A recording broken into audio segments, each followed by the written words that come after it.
All right, we're going to compare shapes of skewed data displays in this example. So it's the same thing going on. Customers of a bagel shop complain that some bagels weigh less than the amount on the label. The manager generates a second random sample of 30 bagels.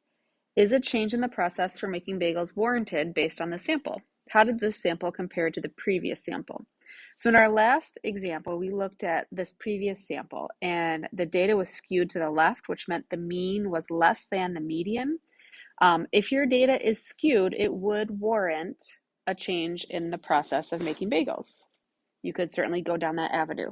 So the manager says, well, let's do this again. He or she, is it a he? I don't even know if it says, still used 30 bagels, but redid it. And this time the data is skewed to the right.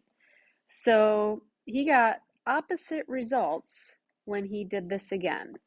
So this data, oops, about to write opposite. I want to write skewed to the right. So skewed to the right because it trails off to the right. There's a little tail to the right, so it's skewed to the right.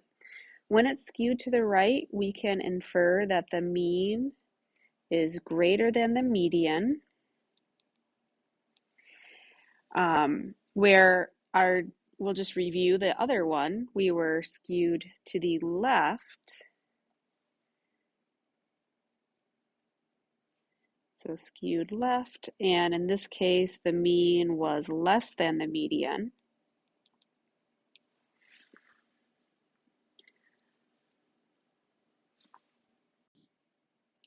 So based on the new sample, because the data is skewed and the mean is greater than the median, the manager could say, yeah, this warrants us changing our process.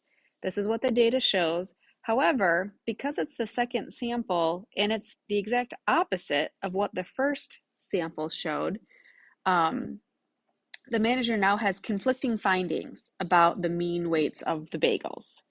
So you would probably want to reevaluate how to proceed. All right, so we have one more question. What does the shape of the histogram for the second sample tell you about the data? So the second sample was skewed to the right. So we know that. That's the shape, skewed to the right, which meant that the mean will be greater than the median. And the mean for the second data set, they gave us that. If we look, it says that the mean is 97.7 grams. And the advertised weight of the bagels, which would be an average, is 90 grams. So the average weight of the bagels in the sample is greater than the advertised weight. And that's what the customers were having a problem with. So what did we just say? It was 97.7. And what was advertised was the 90 grams. So the mean was greater when it was skewed to the right than what was advertised for the customers.